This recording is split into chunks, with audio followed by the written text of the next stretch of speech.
Before we begin, I just want to remind you to subscribe to our channel to stay up to date on global affairs. So let's get into our story today. Afghanistan, and more specifically the Taliban government that has been formed and followed after the US and Western government-backed withdrawal of August 31st. Now, before this withdrawal, the Taliban promised to introduce a more moderate, inclusive, and progressive Afghani government, one that would be more reflective of the gains and progress that was achieved during the 20-year United States-led occupation of Afghanistan. Nonetheless, this seems to have not been the case. Before the US withdrawal, the Taliban held talks with members of other political parties, tribes, and groups to potentially form a government. After the US withdrawal, the government formed in Afghanistan has been exclusively populated by members of the Taliban. Even more concerningly, populated by members of the Taliban, which are extremely problematic, including Sujadin Haqqani, who is the leader of the Haqqani network and is currently wanted by the FBI with a $10 million bounty for information leading to his arrest in connection to a multitude of terrorist attacks. Another appointment has been the son of Taliban founder Mullah Muhammad Omar. His son Mullah Muhammad Yaqub has been appointed as the Minister of Defense. This government is reflective not of a more modern or progressive Taliban, but of the more traditional, extremely conservative, oppressive, and almost fascist government that the Taliban instituted between the 1996 and 2001 period that it ruled Afghanistan. In addition to this, the government that is formed is majorly Pashto, based off of Pashto tribes, which is a problem for minorities in Afghanistan, specifically those coming from the Shiite minority.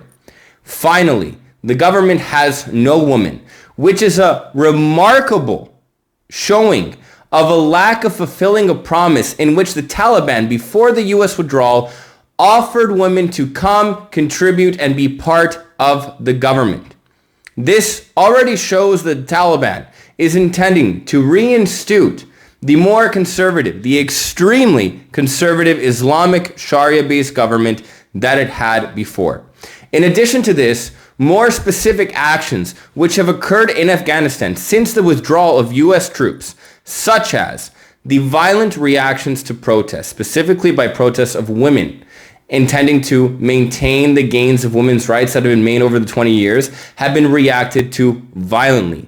Journalists have been silenced, and Sharia law has been extensively enforced across Afghanistan. Now, that being said, the Taliban is facing a lot of problems at home, primarily economic issues. Before the US withdrawal, almost one half of the Afghanistani population was estimated by the United Nations to be in extreme poverty, lacking basic food, medical access, or even the ability to live a normal functioning life. More than 50% of children were facing acute malnutrition under the age of 5, which means that 50%, one half of Afghani children before the age of 5 would experience extreme hunger in their lifetimes. You need to keep in mind that 80% of the Afghani economy is dependent, and in the last 20 years was coming from foreign aid, primarily from the United States. This foreign aid is no longer, as of now, available to the Taliban. What is incoming is a massive, gigantic humanitarian and economic crisis in Afghanistan. Currently speaking, Qatar and Pakistan are working on bringing in food and medical supplies for the people that need it. The United Nations has been pushing for a $606 million drive to finance the Afghanistani people to help them reach their basic necessities, specifically 11 million people that need food to survive. This is 1/3 of the Afghanistani population. This foreign aid, particularly that coming from the West, is not going to be most likely available to Afghanistan if the Taliban government is not agreeable or does not follow through on its promises that were made before. Now, the Taliban is facing an extremely difficult situation, but it is very arrogantly following through on it. The situation that they face is to, one, either go through on their hardline Islamic Sharia stance and enforce a very similar government that they had before in the 1996-2001 period rule in their previous instance of ruling Afghanistan, or have a more progressive government that will cooperate with the West and the international community, opening itself up for business cooperation and extremely essential foreign aid. However, the Taliban is acting as if it can have its cake and eat it too, appointing extremists who are completely unagreeable to the Western community, specifically the United States, while expecting to still get this foreign aid. Now, keep in mind, the Taliban does still have some leverage, and the US has an extensive interest to cooperate and work with the Taliban. We still have Americans inside Afghanistan that need to be evacuated. In addition to this, the Islamic State, the ISIS-K cell in Afghanistan has begun to grow. This has presented an immense threat of terrorism, or the possibility of terrorist attacks being staged and planned within Afghanistani soil and being carried out on the West. It is in the Western interest to cooperate with Afghanistan. That being said, cooperating with this current Taliban government and the way that they have been acting is something that would not go well with voters, not go over well with voters or popular support. Now, Afghanistan and the Taliban do have other options. Keep in mind, Afghanistan is not a country that is inherently impoverished. It is one that lays on a major resource. And despite popular belief, this resource is not opium and it's not oil. But the resource that Afghanistan has underneath its ground are precious metals used in the production of smartphones, computers, and other electronics that are extremely crucial to today's electronic age, the estimated value of which has been more than 1 trillion United States dollars.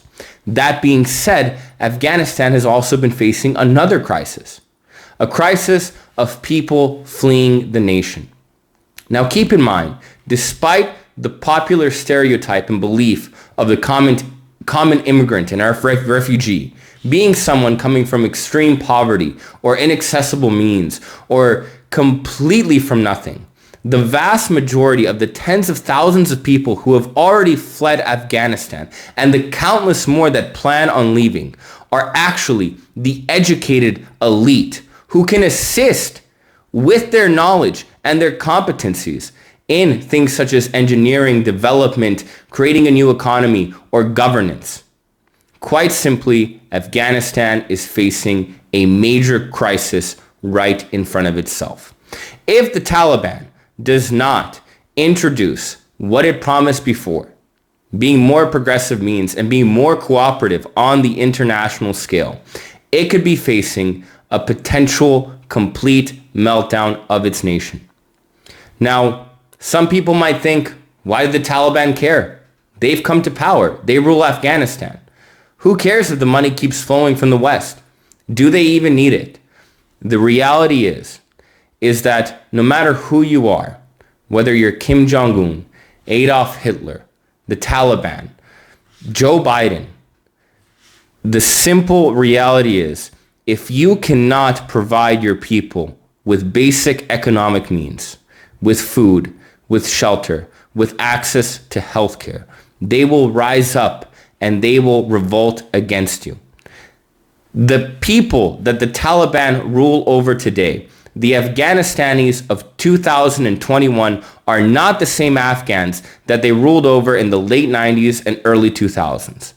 Afghanistanis have shown through their protests and through their fighting against the Taliban that they are not as afraid as they were before. And if their economic situation gets even worse, they will have nothing to lose and they will fight against this government.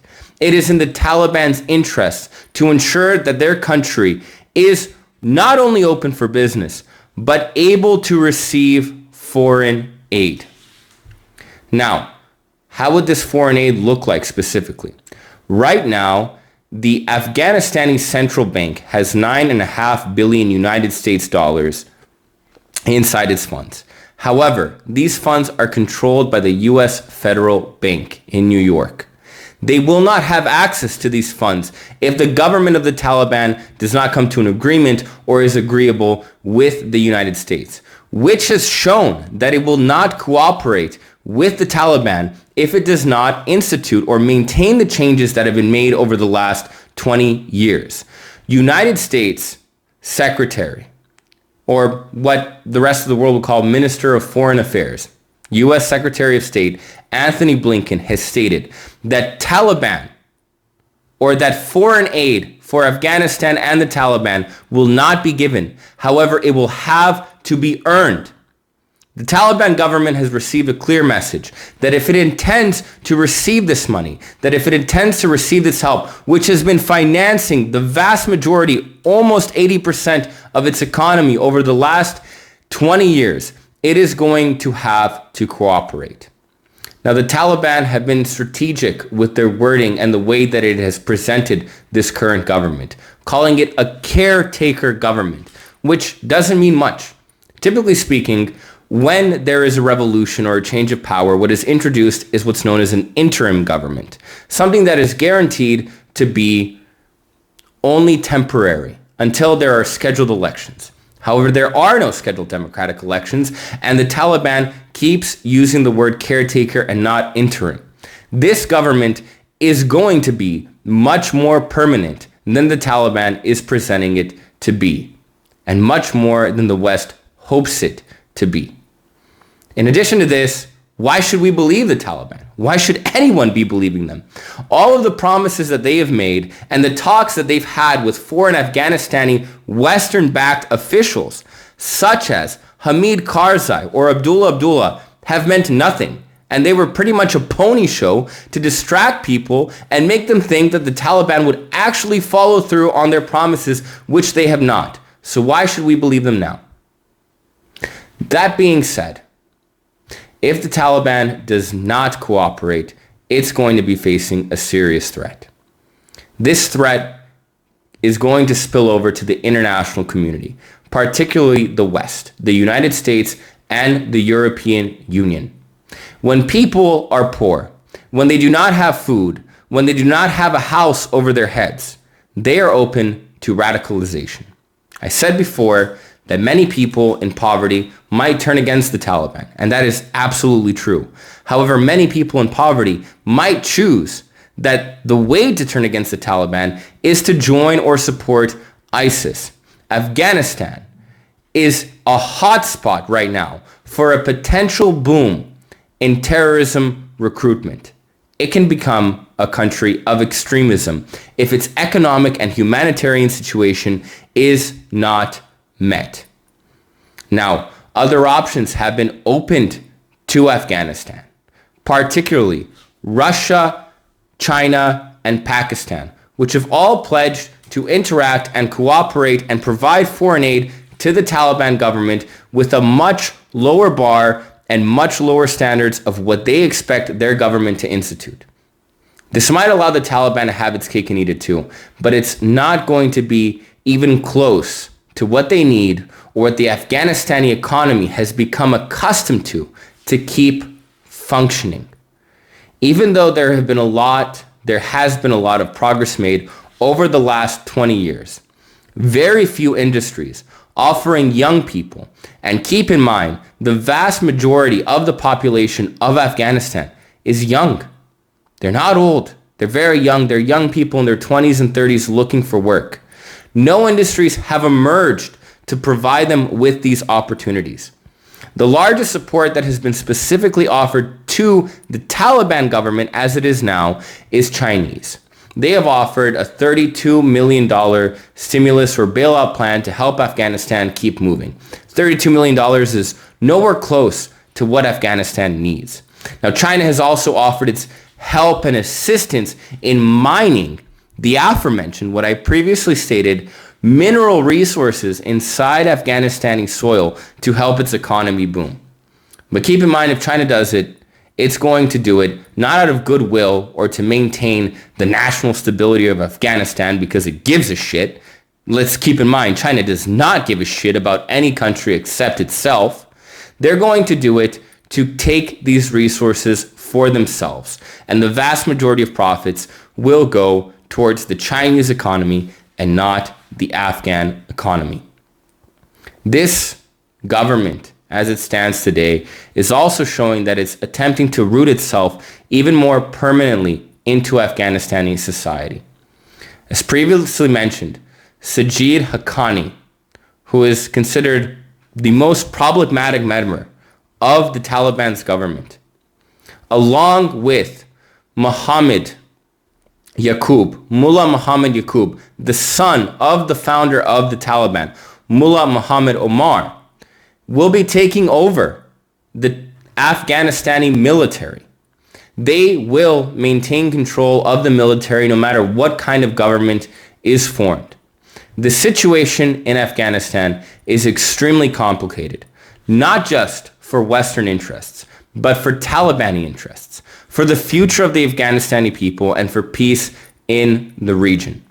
If the situation is not controlled, Afghanistan can become, as mentioned before, a staging area and completely unintentional of the Taliban for terrorist activity. People in poverty will turn towards extremism and radicalism, and they will begin to present an even larger threat to the West. The United States invaded Afghanistan in 2001 with the intention of rooting out Al-Qaeda and specifically taking out Osama bin Laden, who at the time was in Afghanistan and receiving shelter from the Taliban. ISIS is a much larger, much better organized, much more radical threat to the West than Al-Qaeda was. We can be finding ourselves not in what was intended to be the end of the war on terror, but simply the beginning. And 9/11 and the 2001 invasion of Afghanistan could just be a prologue to what can be an even more monstrous beginning if the situation in Afghanistan is not taken care of. Will the Taliban be more cooperative? Will ISIS grow in the region? Will Western governments work with the Taliban, even if it refuses to make the changes that it stated it will make? That is yet to be seen. Comment what you think. This is an extremely important situation that can boil over and cause a new point in history. Thank you for tuning in on our podcast today. I look forward to seeing you on our next episode.